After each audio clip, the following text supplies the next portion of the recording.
عزتمندو مومنانو مسلمانانو ورونو، ما ستاسو وړاندې د الله رب العزت د مقدس کتاب قرآن مجید فرقان حمید برهان رشید نا سورہ کہف پلسم سپارہ آیت نمبر 28 سے حصہ مبارکہ تلاوت کرلا. رب کائنات جل جلالہ دے پدے آیت مبارک باندے مالا د حق وینا کولو او په هغه باندې مونږ ټولو اوریدونکو ته د عمل کولو پوره توفیق الله را نصیب کړي. پدې آیت مبارک کې رب کائنات جل جلالہ محمد عربی صلی اللہ علیہ وآلہ وسلم مبارک تا ارشاد فرمائی کہ اے زما پیغمبرہ زما محبوبہ علیک الصلاۃ والسلام مبارکہ تو دا هغه په خلقو په محفل کې کینا هغه خلق ځان سره په محفل کې کینا وا کم خلق چې شپه ورځ رب کائنات یادای رب کائنات را بلی اگر که هغه دنیاوی مال سره پیسو دولت سره مالدار نه دي مگر ایمان قوی دی نو دغه خلکو په محفل کې کینا او داسې خلک چې کوم دینو ځان سره په محفل کې پرېد. قریش او رسول الله مبارک ته ویلو چې تاسو داسې خلک ځان سره په محفل کې پرېدئ او دا خو ډېر غریبانان خلک دي لکه حضرت صہیب او حضرت بلال او حضرت عمار او حضرت عبداللہ ابن مسعود رضی اللہ تعالی عنہم وغیرہ چې دوی خو ډېر غریبانان دي نو دوی سره ته په محفل کې کینی نو مونږ سره په محفل کې کینا مونږ لوی سرداران لرو نو لہذا تا تب عزت ملاویگی. نو رب کائنات دا آیت مبارک نازل کا چې اے زما محبوبہ علیک الصلاۃ والسلام مبارکہ دا هغه چا سره په محفل کې کینا څوک چې شپه ورځ رب العالمین یادای د رب العالمین نیکان بندگان دي د هغوی سره خپل تعلق جوړ کا او ته د هغوی نسترګې ماړه ستا سترګې د هغوی نه وانوړي او هغه خلک چې هغوی سره دنیاوي مال حال دی دا خو د دوی دپاره یو امتحان دی چې په دنیا کې ولا الله ورکړی دی او نور د رب العالمین نه غافل دي د دغه خلکو تابعداري ونه کړي. رسول الله صلی الله علیه و آله وسلم مبارک د نیکانو خلکو مجلس لا بتله او د نیکانو خلکو سره به ملاقات کو. تبرانی کې حدیث ته کله چې دا آیت مبارک نازل شو نو رسول الله مبارک په کور کې تشریف فرماو او د کور نه راووته په دې لټون باندې چې داسې خلق ولټي او دوی سره په محفل کې کینی نو یو څو تنانې بیا منتل چې د رب العالمین ذکر کولو ناسو سر ببریو او د بدن سرمنی وچی شوی وي او په بدن باندې یو کپڑا وا. رسول الله مبارک چې ولید سمدستی راغی او د دې په محفل کې کېناست او د رب العالمین شکریا ادا کا چې الحمدلله شکر د چې رب العالمین زما په امت کې داسې خلق پیدا کړی دي او ماته د دې حکم کړی دی چې دغه خلکو په محفل کې تشریف کېنا. خیر دې که مالی حال سره کمزوري دي جان نه لري مال نه لري د دنیا اسباب ور سره نشته دي لیکن ایمان قوی دی رب العالمین شپورې زیاده نو دغه خلکو سره ناسته پکار دی. رسول الله مبارک به دغه نیکانو خلکو دیدار کو او هغه ته زیارت لا ورتلو. د مسلم شریف حدیث دا حضرت انس رضی الله تعالی عنہ مبارک وای چې کله حضور مبارک د دنیا نه رحلت او فرمایا پرده او فرمایلا نو حضرت ابو بکر صدیق رضی اللہ عنہ مبارک حضرت عمر فاروق رضی اللہ عنہ تا اویل چراز اللہ شو ایمن رضی اللہ عنہ مبارک کرا لکه څنګه چې حضور صلی الله علیه و آله وسلم مبارک تل او د هغه ملاقات وکاو دی دواړه روان شو. کله چې حضرت ام ایمن رضی الله تعالی عنها مبارک لاړ او د هغه سره سلام کلام وکړ، نو حضرت ام ایمن رضی الله تعالی عنها مبارک په جړا شو، وای جړل. نو دی دواړه ورته فرمای چې ولې جاړې؟ هغه شی الله رب العزت سره هغه زیات بهتر دی چې رسول الله مبارک له پرې خو دی. آخرت یعنی د حضور مبارک د پاره خو دغه زندگی د دې زندګۍ نه ډیره بهتره ده. تا ته دا معلومه نه ده؟ ولې جاړې؟ ام ایمن رضی الله تعالی عنها مبارک ورته فرمای چې په دې خبره باندې نه جاړم چې ما ته دا پته نشته دی چې د رسول الله مبارک ته پاره کې نه هغه زندگی بهتره نه ده. ولې نه؟ هغه زندگی ورته ډیره بهتره ده. دنیا کې خو په حضور مبارک باندې تکالیف د دین رسولو، تبلیغ خلقو ته بیانولو، نو چا به کنځلې کولې، چا به پکانو باندې مبارک وشته، چا خبره نه منله نو تکلیف کېو. اوس خو په راحت کې شو ځکه رب العالمین ملاقات له ورغې. لیکن په دې خبره باندې جاړم چې د آسمان نه د وحی سلسله بند شو. اخواږي خبرې هغه خوب کلام د رب العالمین د هغې نزول بند شو. اوس هغه خبرې نه نازلېږي کومې به چې د حضور مبارک په ژوند کې نازلېږي. دا خبره چې کله دوی دواړو مبارکین واورېده نو دوی دواړه هم په دې خبره باندې په جړا شول چې دا خبره خو ډیره قیمتي وه. زنانه دوره قیمتي خبره وکړه چې د اسمان د وحی سلسله بند شوه. په دغه خبره باندې دوی دواړو مبارک وسره هم جړا وکړه. نو په حدیث مبارک کې یو د نیکانو خلقو په جدایۍ باندې جړا، لکه څنګه چې صحابه کرامو د حضور صلی الله علیه و آله وسلم مبارک د وفات نه پس د حضور مبارک پسې جړلی. ځکه حضور مبارک خو یو نیک انسان، داسې انسانو چې د حضور مبارک غونته انسان نه په دنیا کې تر اوسه پورې قدم ایښیو دی او نه به راشي. داسې انسان رب العالمین دی دنیا ته رالیږلی چې د هغه د مخه رب العالمین دا دنیا آباده کړې ده. نو د یو نیک انسان په جدایۍ باندې جړا چې ګوره دغه نیک انسانو مونږ ورغو، داغه په کتو باندې مونږ ته الله را یاد شو او داغه دغه خوږې خوږې طریقې چې کومې د محمد رسول الله مبارک کولې هغه به مونږ ته را یاد شوي. نو د هغې په جدایۍ باندې انسان جړام کولی شي، خفګان کولی شي. او بله دا ده چې حضرت ام ایمن رضی الله تعالی عنها مبارکه دا د حبشي اوسیدونکې زنانه وه. د حضور صلی الله علیه و آله وسلم مبارک د پلار د حضرت عبدالله رضی الله عنه مبارک خدمتګاره وه. کله چې حضور صلی الله علیه و آله وسلم مبارک دنیا ته تشریف آوری او فرمایله، نو حضرت ام ایمن رضی الله تعالی عنها مبارکه د حضور صلی الله علیه و آله وسلم مبارک په پرورش کې پورا حصہ غستی و او د حضور مبارک پرورش کړو. بیا وروسته حضور مبارک آزاد کا او د هغې نکاح د حضرت زید بن حارثه رضی الله تعالی عنہ مبارک سره وکړل. نو په حدیث مبارک کې د نیکانو خلقو ملاقات چې حضور صلی الله علیه و آله وسلم مبارک به د نیکانو خلقو ملاقات لتله او د هغې ملاقات به کو. ځکه د نیکانو خلقو په ملاقات کې ډېرې فائدې دي، هم د دنیا فائدہ ده او هم د آخرت فائدہ ده. حضرت ابو هریرہ رضی الله تعالی عنہ مبارک ارشاد فرمای چې رسول الله صلی الله علیه و آله وسلم مبارک فرمایل یو سړی بل کلی ته د خپل رور د مسلمان د پاره ملاقات لتله. حضور صلی الله علیه و آله وسلم مبارک په تیر شو امتونو کې د یو کس کیسه بیانای. علم د غیب دی، حضور مبارک له الله ورکړی دی او د هغې خبر خپل امت ته بیان کړی او ته به په ایمان لري. هغه څوک چې په هغه په دې کې خبرې راوباسي حضور مبارک ته دا علم څنګه راغی او دا و د چا خو مونږ یو د وحي په ذریعه باندې الله رب العزت ښودلی دی چې دغه ته غیب ویلی کېږي او ته به په دې باندې ایمان لري. چې ایمان پې نه لري نو تا ته کتاب مؤمن نه دی ویلی. تو خو به ځان ته مؤمن وی چې مسلمان یم، خو لیکن کتاب در ته بیا مسلمان نه وی. نو الغرض حضور مبارک فرمای وی یو سړی بل کلی ته د مسلمان ورور د ملاقات د پاره تله. وی په لاره کې رب العالمین یو فرښته راواستوله.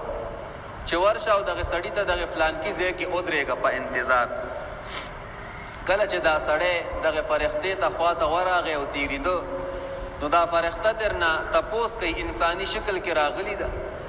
او ورته وایي چې ای ځوانه کوم اړخ ته ځې؟ وایي سمه دغې کلي کې مې یو ورور دی او د هغه ملاقات له ورځم. نو دی ورته وایي دا فرښته چې تاسو راغوسې نیکي کړې ده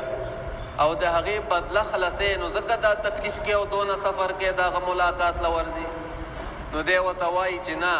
ما سره احسان نه دی کړی چې زه د هغې بدله خلاصه کم، مګر صرف او صرف د دې دپاره ورځم چې د رب العالمین رضا پکې ولټوم او رب العالمین رانه راضي شي، د هغه د رضا دپاره د دغه مسلمان ورور ملاقات له ورځم. نو دا فرښته ورته وایي چې زم ستا دپاره رب العالمین د طرف نه راغلی یم، الله را لېږلي یم ستا دپاره چې دا خبره زما دې بنده ته وکړه او د دې نه خبر کا څنګه چې ته دغه مسلمان ورور سره د الله دپاره محبت ساتي، دغه شانتې الله رب العزت تا سره محبت ساتي. ګوره په حدیث مبارک کې د نیکانو خلقو دیدار له ورتګ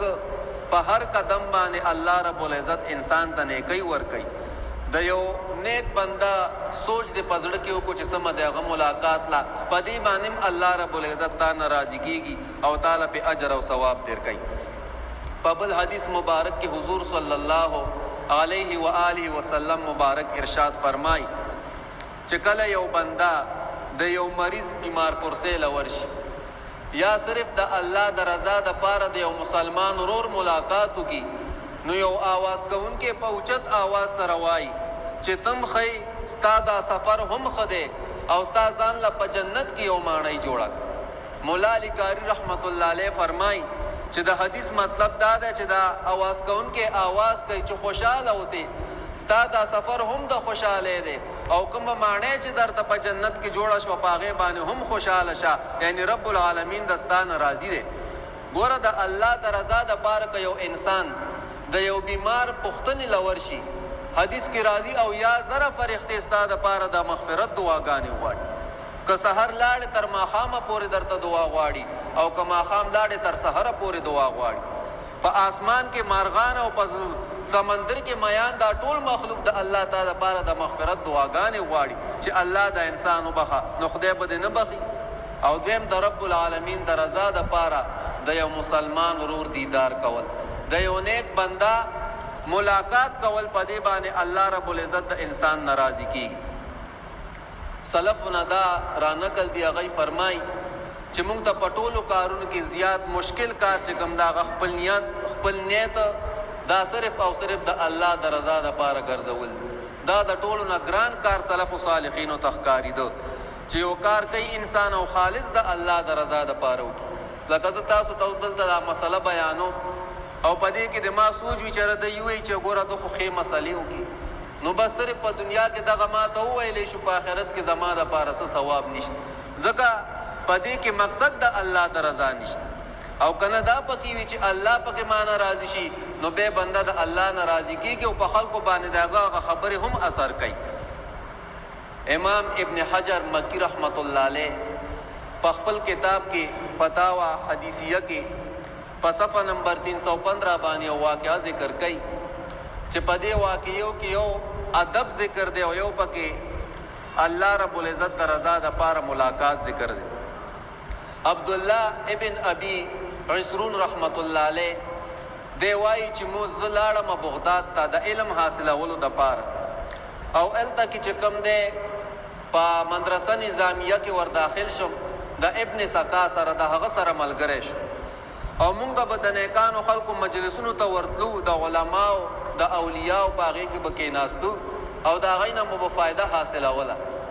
په دغه علاقې کې په بغداد کې یو ولی الله یو بزرگ انسانو صوفیو غوث د زمانې به ورته خلکو ویل مونږ تاسو ورته پیر وایو په پښتو کې، په عربۍ کې ورته صوفي ویلی شي، ولی الله د الله دوست. وی اراده مو وکړه چې څو د دغه فلانکي بزرګ ملاقات کوو، نو یو ابن سقا او یو عبدالقادر جیلانی رحمت الله علیه دا درې واړه ملګري شو، دا ملاقات له روان شو. نو د طالبانو کې یو نیم طالب چې کوم وي هغه داسې مشروط غوندې وي ځکه عقل ولا الله تیز ورکړی وي نو سوالات هم ډېر کوي او اعتراضات هم ډېر کوي. چودرے کا فلان کی باندې بدا سوال کو میں اعتراض وکم. وای دی ابن سکا وویل چې زه به ورځم او دغه بزرګ نه به د مسلې تپوس کوم، خو ما ته پته ده دی به ماله د هغې جواب را نه کي او لا جواب بشي. او ما وویل ابن غسرون رحمت الله علیه وی ما وویل چې زه به هم د یوې مسلې پوښتنه وکم او خیر دی انتظار به وکم جواب به راله راکړي، چا نه به پوښتنه وکړي. او عبدالقادر جیلانی رحمت الله علیه وویل چې په الله سره پناه غواړم د دې خبرو نه. تاسو څه کوئ؟ د یو ولی دیدار له خوشی یئ، دغه ملاقات له خوشی او داسې اعتراضات او سوالات کوئ. زه قسمه صرف او صرف د الله د رضا دپاره سم. وی درې واړه روان شو چې کله د ولی دلبار ته ور ورسېدو وی غوث د زمانې ناست دی او وی ډېر په قهر او په غضب کې چې کوم دی ابن سکا ته مخ راواړو یا خبرې مو سره نه دي شوي او ابن سکا ته وایي چې ای ابن سکا ته په دې نیت باندې راغلی چې زه به د ده نه د دغې مسلې تپوس کوم او دی به ماله جواب نه راکوي، دی به لا جوابه شي. دغه د مسله ده او دغه د جواب دی. ابن غسرون رحمت الله علیه وایي هم یې دغه سوال بیان کو او هم یې دغه سوال جواب هغه غوث د زمانې ورک. موږ لا خبرې نه وي کړي او د چې کوم دی د سوال هغه جواب ورک. او به ما ته مخ راواړو به ما ته وایي چې ابن غسرون تم ماله یو مسلې له راغلی او ته زمانه تپوس کې او په زړه کې د دیا نیت دی چې خیر دی ده ته به لږ انتظار وکړم، چا نه به پوښتنه وکړي. نو دا انتظار مه کوه، دغه د سوال دی او دغه د جواب دی. ما له هم چې کوم دی د سوال هغه جواب راک.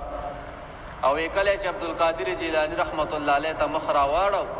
نو هغه د ځان سره رنږدې کو او مینه او محبت ورسره وکړو او ورته وفرمایل چې بچې وینم زه تا لره چې په بغداد کې خلکو ته په منبر باندې ولاړې او هغوی ته واز او نصیحت کې هغوی ته دین بیانې او په خپلې زمانې کې به دا دعوه کې چې زما قدم د هر ولی په سټ باندې د خپلې زمانې وی دا دعوه به کې وی دغه دعا ورته دغه غوث د زمانې وکړه.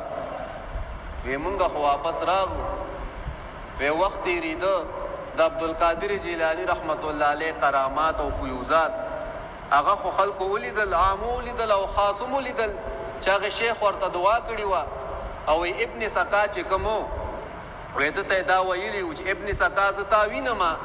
چې ته د دوزخ په اور کې سوځې، په هغې کې ته خو پکولی شي. د دې د بې ادبۍ د وجې نه چې ته راغلی او بې ادبي کې زما چودرېږه خلکو ته به دا وشرموم، په خلکو کې بې رسوا کړم چې د ځان نه پیر جوړ کړی دی او خلک ترې نه راتاو دي او ده ته څه ورځي نه. وی د دغه بې ادبۍ په وجې باندې وی زه وینم تا لره چې ته د جهنم په اور کې غوپه کېږي. وی ابن سکا د خپلې زمانې د دین د علوم شرعیه او ډېر لوی عالم جوړ شو او څوک به چې ورته مخامخ شول مناظرې کې وی چا ورسره مناظره نه شوه کولی، ډېر مشهور شو. وی بادشاه د وخت د روم بادشاه ته څه خبرو له ولېږه چې ورشه او هغه سره خبرې وکړو. وی چې کله دی هلته کې ورغی وی پادریانو د روم بادشاه وی هغه عیسایي و، وی هغه ده سره خبرې شروع کړې او هغه ټولې لا جوابه کړل. وی چا ورسره خبرې نه شوې کولی، وی ډېر تکړه و په مناظرې کې. وی هلته کې ګرځېدو را ګرځېدو یو څو ورځې چې تېرې شوې د دغه عیسایي یو لور وه د دغه بادشاه د روم د هغه یو لور وه. هغه چې کله د ابن سکا ولیده رب العالمین هغه ترتیب داسې جوړی چې دی اوس ګمراه کېږي او دا دنیا نه بې ایمانه ځي. وی چې کله دغه د بادشاه د روم هغه لورې ولیده وی سمدستي دی په هغې باندې عاشق شو او د هغې محبت یې په زړه کې راغی او د بادشاه روم ته چې کوم دی د نکاح خط ولېږه چې د دې لور دې د ما سره نکاح وکړه. وی بادشاه ورته وویل چې صحیح ده زه تاله خپله لور در کومه، خو شرط پکې دا دی چې ته به خپل دین پرېږدې، اسلام به پرېږدې او عیسایي کېږي به. ده چې سوچ وکړو بس د وی راشه اوس د دې محبت په زړه کې راغلی دی او الله او د هغه رسول ترنه هېر ده، دین اسلام یې پرېښود او عیسایت یې قبول کړ او د هغه لور سره یې نکاح وکړه. ورځې تېرېدې په ابن سکا باندې بیماري راغله، د رب العالمین د طرف نه پې عذاب راغی او په هغه عذاب کې گرفتار شو. بس هغه جینۍ هم پرېښوده، بیا به په بازار کې پروت او په ډېر بد حال باندې و. او ابن غسرون رحمت الله علیه وایي چې ورځ زه بازار ته ووتم یو بیماري لیکلي ده، په هغې بیمارۍ باندې دی اخته او ډېر په بره حال باندې و. وی چا درنه تپوس وکړو چې لکه ته خو د قرآن غټ عالم وي، اوس خو عیسائی شوی، چا د سره مناظرې هم نشوې کولی، چېرته قرآن درته څه یاد دی او که نه؟ وی ابن سکا ورته وایي چې د قرآن یو آیت راته یاد دی او نور رانه ټول ایر دی. ربما یود الذین کفروا لو کانوا مسلمین. کافران به ډېر ځله دغه شان ارمان کوي، تمنا به کوي کاش چې مسلمان وي. نو دیم دغه په وخت کې ارمان کولو کاش چې مسلمان وي، ځکه د زنکدن سختی او عذاب پکې گرفتار شوی او هغې کې مبتلا و، نو بیا ارمان کو وی ټول قرآن رانه هېر دی او دغه یو آیات راته یاد دی. او وی دا به ویل ابن غسرون رحمت الله علیه وی وی دا به ویل چې دا ما ته څه را رسېدلي دي او په کوم عذاب کې گرفتار یم، صرف او صرف د دغه غوث د بې ادبۍ د وجې چې په دغه خیل باندې لاړو ما چې دغه بې ادبي وکړم او خلکو کې رسوا کړم. نو د نیکانو خلکو ملاقات په دې وجه باندې چې صرف او صرف الله را ناراضي شي، نو بیا به هغه مکان ته ورسې کوم مقام ته چې عبدالقادر جیلانی رحمت الله علیه رسولی ده، او کنه چرته په دې خیال باندې ورغی چې ودرېږه اعتراضات به وکم او په خلکو کې رسوا کم، نو خدای مکه بیا به د خدای پاک دغه مقام ته را لړ کي، کوم مقام ته چې ابن سکا را لړ کړی. نورونو ادب دا ډېر ښه شی دی، یو ادب او یو رضا الهی. کله چې دا په انسان کې دواړه راجمع شي نو به انسان کامل او مکمل جوړیږي. په کیو لګوي خپلم انسان کامل وي او بل انسان هم چې کوم دی د کمال کوشش کوي چې دغه انسان کمال ته ورسوم. په نزهة المجالس کې عبدالرحمن صفوری شافعی رحمت الله علیه واقعا ذکر کوي. هغه فرمای چې الله رب العزت په قرآن مجید کې د حضرت موسی علیه السلام او د فرعون د ساحرانو ذکر کړی، او د فرعون ساحران هغه بیا مسلمان شوي دي، ایمان یې راوړی. نو د دوی د ایمان د راوړو سبب څه شی و چې د فرعون کوم ساحرانو هغه ایمان راوړو؟ نو دا هغه واقعه ذکر کوي. عبدالرحمن صفوری شافعي مذهب دی رحمت الله تعالی علیه، دی وایي چې کله دا ساحران راغه او موسی علیه السلام سره خپل جادو ښکاره کو، نو هغه د الله نبی و، هغه سره خو جادو نشو ښکاره کولی. لیکن کله چې دی راجمع شول نو دی یو بل کې وی صلاح وکړه چې موږ د موسی علیه السلام ادب کو او د بې ادبۍ نه ګورې کار وانه لئ، د ادب نه کار والی. نو ادب د دوی داو چې دوی موسی علیه السلام ته وویل چې تاسو اول شئ او خپل معجزات ښکاره کئ. وی دا د دوی ادب و چې دا خبره ورته وکړله. نو په دغه وخت کې حضرت موسی علیه السلام مبارک په خنداش، نو هارون علیه السلام مبارک ته تپوس کوي خپل ورور چې قربان ته ولې خاندې؟ دوی خو ډېر زیات تعداد کې راغلي دي، ګڼ شمیر کې دي او ته خاندې؟ وی موسی علیه السلام مبارک ورته فرمایي چې د دوی نه ماله د ایمان خوشبو راځي، دوی په ایمان باندې مشرف کېږي، ځکه خاندمه. رب العالمین ورته د ایمان رڼا ورکوي. وی موسی علیه السلام مبارک ورته وفرمایل چې تاسو اول شئ، تاسو ړومبني شئ. وی چې کله هغې خپل پړي لړه کړل په میدان باندې، وی د هغې نه ماران جوړ شول، خپل هغه سحر یې چې کوم دی ښکاره کو جادو. وی موسی علیه السلام مبارک ته د رب العالمین د طرف نه وحی راله د جبریل امین په ذریعې باندې چې خپله همسا دې په دې ځمکه باندې لړک. وی چې کله موسی علیه السلام خپله همسا لړکه، وی لوی اژدها ترنه جوړه شو، لوی خامار ترنه جوړ شو، او هغه څومره هغه ماران چې وي هغه ټولې چې کوم دی وخوړل، لواړې تېر کړل. وی په دغه وخت کې دغه ساحرانو په اوچت آواز سره وویل چې مونږه په هغه رب باندې ایمان دی چې هغه د تمام مخلوق رب دی او د حضرت موسی او د حضرت هارون علیهم السلام رب دی. وی ایمان یې راوړو. وی د دوی د ایمان د راوړو سبب وی دا هغه د دوی ادب چې د حضرت موسی علیه السلام یې وکړو، نو رب العالمین ورته ایمان ورکړ، د ایمان په رڼا باندې رب العالمین مشرف کړ. نورونو یو رضا الهی او یو ادب. کله چې دغه ادب راغی بیا به کامیابې. خلق وایي که نه با ادب با نصیب، بے ادب بے نصیب. که ادب دې د چاو کو رب العالمین بستام احترام وکي، عزت بدل درکي، او که نه د بل بې عزتي دې وکړه او بې ولی الله او د الله نبي او د هغوی په شان کې ګستاخي، دا خو ډېر لوی جرم ده. رب العالمین دې موږ د داسې خلکو نه وساتي کوم خلک چې د اولیاو په شان کې ګستاخانه الفاظ کوي. نو الغرض دا نیکانو خلقو محفل ته ورتلل دا لوی اثرات لري او په دې باندې د انسان نه خپل رب رضا کیږي. ابو موسی اشعری رضی الله تعالی عنہ مبارک وای چې بشک رسول الله صلی الله علیه و آله وسلم مبارک ارشاد فرمایلی چې د نیک عمله او د بد عمله ملګري د دوی مثال دا د مشک بارون کی مشک به هغې ته ویلی شي د عطر خرڅونکي ته څوک چې عطر خرڅوي د هغه مثال او د بد ملګري مثال دا بټۍ له پوکې ورکوونکی بنۍ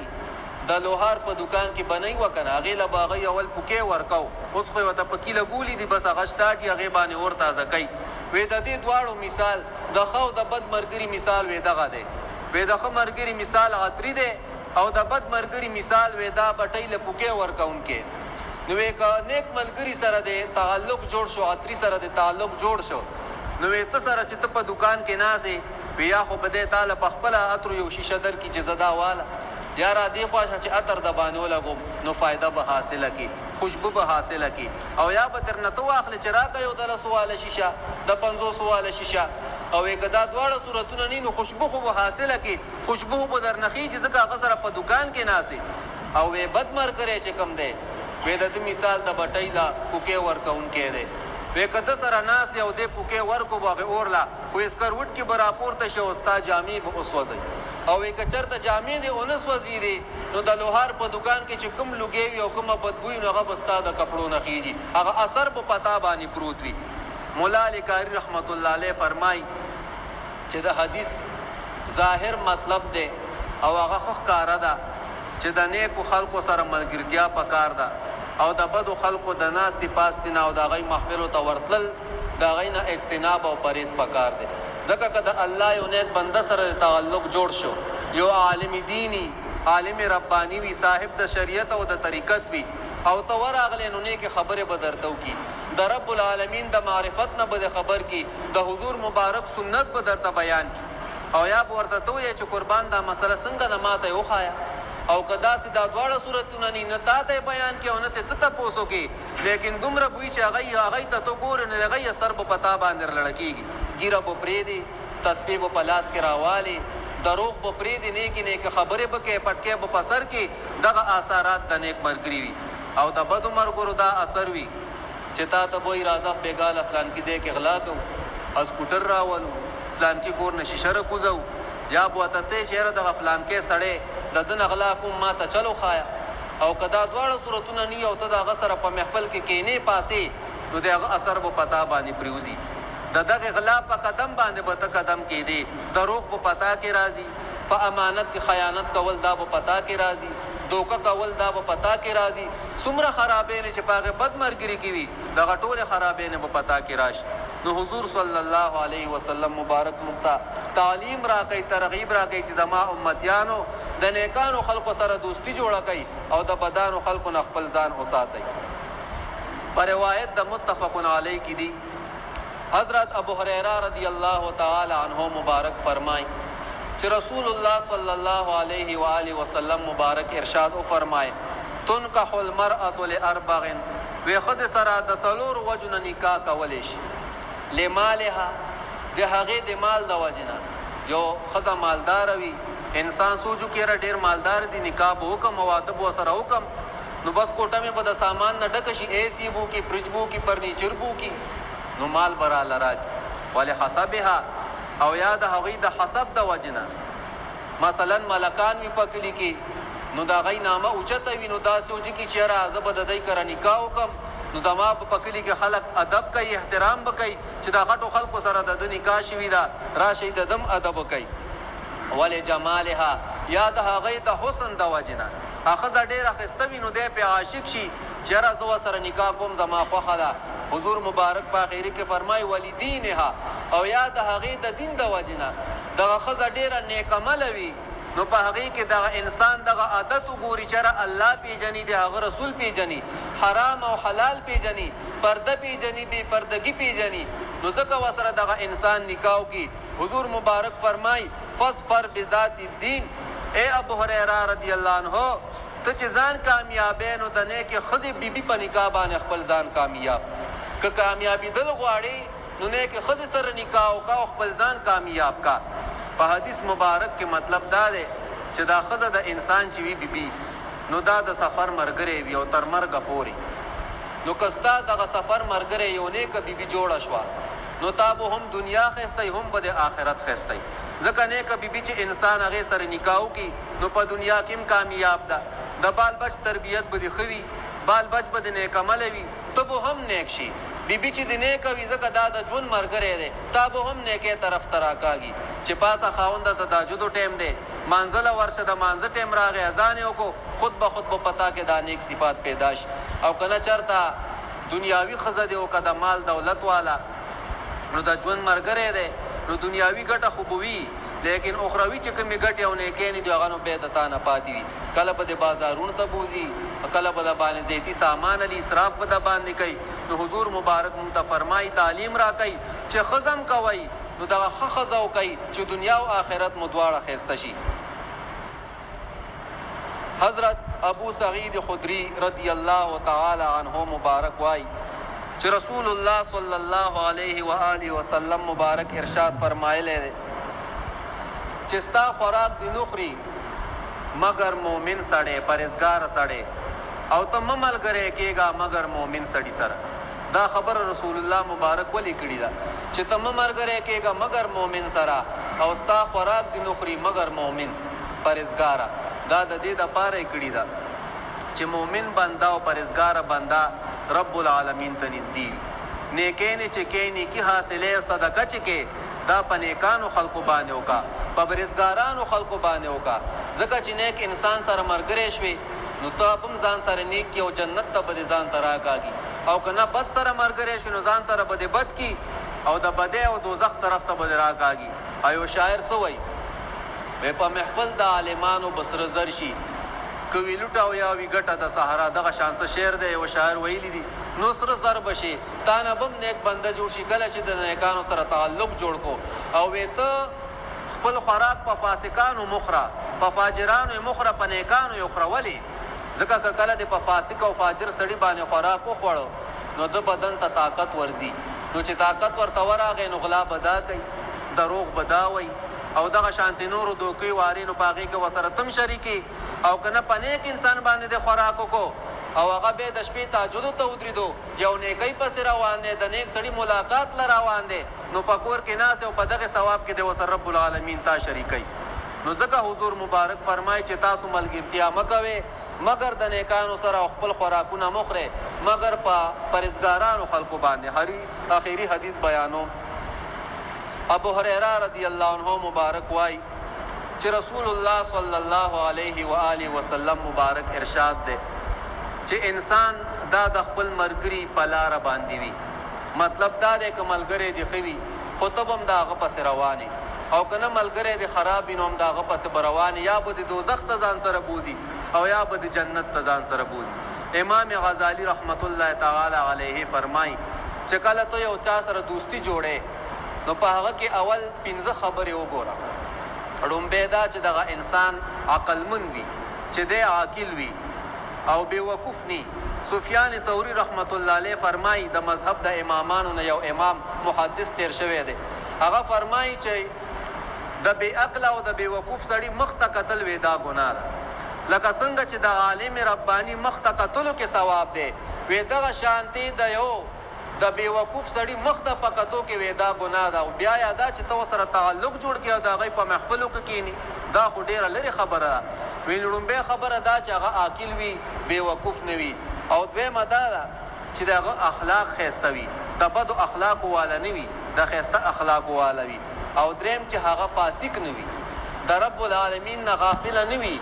ځکه چې هغه د رب العالمین نه غافله وي، د الله سره وفا نه کوي. تا سره به څه وفا وکړي؟ چا چې پیدا کړی دی څوک وله روزي ورکوي، څوک ورته جامې ورکوي، د هغه سره وفا نه کوي، د تا سره به څه وفا وکړي؟ او څلورم چې هغه بدعتي نه وي. بدعت دې ته ویلی شي چې په دین کې یو نوی کار روزي او په هغې باندې د رب العالمین حکم ته او د رسول الله مبارک طریقې ته نقصان ورسي، دغه انسان ته بدعتي ویلی شي او دغه کار ته بدعت ویلی شي. نو د بدعتي سره تعلق ختمول راغلی دي، دا نه چې ته به د هغه سره تعلق جوړې. وی وګوره چې دغه انسان خو بدعتي نه دی، چېرته د الله حکم خو نه بدلی، د پیغمبر طریقه خو نه بدلی. او وی پنځم چې هغه د دنیا والا نه وي، چې د دنیا حرص د هغه په زړه کې ني. وی دا 15 خبرې که په هغه کې نه وي نو بیا دغه انسان سره ته دوستی وساته او دغه سره تعلق جوړ کا ځکه چې دغه انسان بیا نیک انسان دی رب العالمین بتاهم دغه په دغه نیکینو باندې چې کوم دی لوړ لوړ مقامات او درجات ته ورسي نو د نننی بیان هغه موضوع هغه دا و چې د نیکانو خلقو محفل ته ورتلل او د نیکانو خلقو سره تعلق جوړول په دې باندې د انسان رب العالمین رضا کیږي او کومه مرتبه چې دغه د نیکانو د په دنیا کې نو په آخرت کې هم الله رب العزت دغه ادنا انسان دغه نیکانو خلقو تعلق جوړولو باندې هغه سره په جنت کې برابر کی او لوی لوی مقامات ولا ورکی د صدا برکته دغه نیکانو خلقو د تعلق جوړولو د برکته رب العالمین دې په دې خبرو باندې اول والا او به تاسو له عمل کولو توفیق را نصیب کی څکه مې به شیخ خطا غلطی په کې شوی رب العالمین دې ما ته معافیو کی یا الله جل جلاله